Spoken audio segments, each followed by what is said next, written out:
Hey guys, it's Bigcros and thanks for coming back for week 3 of my series Gaming News, the series where I keep you up to date with everything gaming.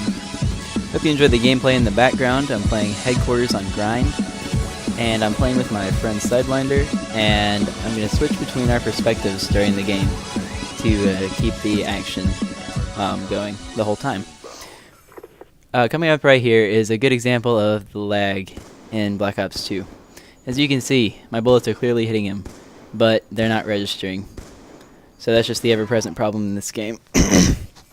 Excuse me, I'm recovering from a cold or something, not really sure what. But anyways, today we're going to be talking about the PlayStation 4 and a little bit about the next Xbox. Alright, so first off, the Sony has revealed the interface for the PlayStation 4. You know what you see on. Whenever you're not playing a game, the interface is what you're looking at. The interface itself is important, but I think it's more important that they're showing off more of the software before they've even shown us what the PS4 looks like, the box.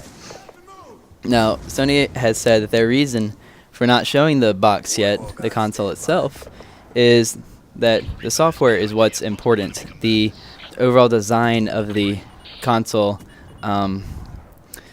doesn't really matter. You know, it's the software that's important, and I had just said that last week. I completely agree. It could look like a piece of cheese, and I would be perfectly happy as long as it ran the best that it could. But anyways, the images that they showed of the interface show us the new features, which include its video sharing options that you stream, and how you can live stream on it, and everything else social that they're trying to integrate into it. I don't know how much I would use the social aspect of the PlayStation 4. Usually when I get on for gaming, you know, I just grab a couple of friends in my Xbox Live party and we play. But I don't know. Tell me in the comments what y'all think about everything they're trying to do to increase the social aspect of the PS4. Okay. Next we're gonna switch over to the Xbox 360. The 360, because in the spring, Microsoft has announced that they are going to release a $300 spring bundle for the Xbox 360. Darksiders 2 and a digital copy of Batman Arkham City and a 250 gigabyte hard drive. And a 1-month Xbox Live Gold token. Alright. Now that's a really good deal for everything that comes with a 360 there, and I think we can go ahead and assume that by the point or soon after they release this bundle, they'll announce the 720 or the next generation Xbox, because they're expected to release it or announce it rather in their press conference in April, and so. By doing this, by lowering the price so much, they're just trying to have a little cushion for when they announce the Xbox 720. Because if you think about it, the Xbox 360 sales are going to go down as soon as they announce the new Xbox. Just like PS3 users or people trying to decide what console they should buy, they're not going to buy a PS3. They're going to wait until the PS4 comes out. And so right now, Microsoft is trying to clear out its inventory before their new console hits the market, so that they can, so that they won't be pressed for money. All right. Also, for the next generation Xbox, EA, the game manufacturer, and Microsoft are going to have a content partnership on the next generation Xbox. Now. If you play Call of Duty, which I assume you do since you're watching the video, and you play, or it doesn't matter what console you're on, you will know, or you should know, that Xbox gets all the DLC content for Call of Duty much before, usually a month before PC and about a month and a half, or a month before PS3 and about a month and a half before PC. And that's because Microsoft and Activision have a contract. They've had a contract since 2009, which grants Xbox users the DLC much before the other consoles. And so what's probably going to happen is the games that EA releases, they're either going to be available on the next generation Xbox before the PS4, or the DLC is going to be available for them first. We really don't know the specifics on that. That's basically what it means. They're going to place a higher importance on their Xbox users than on their PS4 users. And we'll see if Sony will get a partnership with any other manufacturer, because in the past EA has kind of focused on Sony's consoles and given them content early, and so that's pretty interesting. All right, so if you saw this on I don't know where you would see this news, but if you just saw it as like a headline or something that Sony sells an office building for $1.2 billion, you would probably see it and be like, wow, that's a lot of money. Okay, what's next? Alright, so PlayStation has recently sold their headquarters in New York for $770 million, and they are just about to sell their Tokyo office building for $1.2 billion.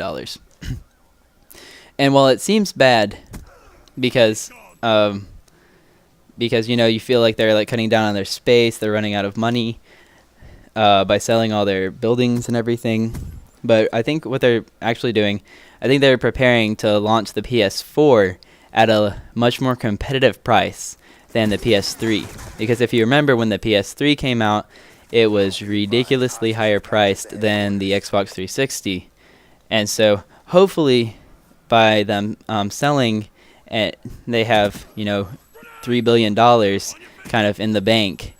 Hopefully they will adjust their PS4 to a more reasonable price, because as you know, a lot more people bought Xbox than the PS3 in the first few months, because practically no one was willing to invest that much. On that note, Sony in the PS4, they have the RAM in it. The 8 gigabytes of RAM is, let me make sure I get the letters right. I think it is, yes, GDDR5 RAM for developers to use, compared to the next generation Xbox of standard 8 gigabyte of RAM, as far as we know. Okay, so the GDDR5 RAM is awesome because developers have practically unlimited potential when using it, because it can handle just about anything that people throw at it. So, but the only drawback of it is it's really pricey, and not a lot of people are making it right now. So the big questions are, will Sony be able to buy enough of it at a reasonable price so that the PS4 doesn't have to be insanely expensive, and are customers willing to pay, you know, a lot more for that kind of RAM compared to the standard RAM, which will be in the next generation Xbox. Again, people still have hard feelings from when the PS3 was released, because of how expensive it was, and so I really hope that Sony is preparing to competitively price their PS3. But as of right now, it looks like the PS4 is going to have better hardware specs, but we really don't know which people are going to buy more. It just all depends on the pricing. Okay, cool thing about the new game coming out on the PS4 called Watch Dogs, which I don't know if that's a PS4 only game, but I cannot wait to get it if it comes out on the next Xbox. It's a game where you're in a city, and basically you have access to anything electronic in the city. You can hack anything you want.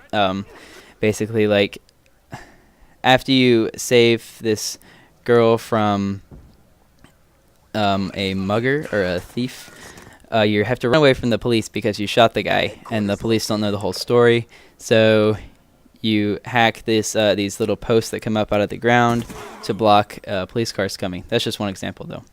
But there, for that game, Ubisoft is developing it, and they have a brand new engine for it.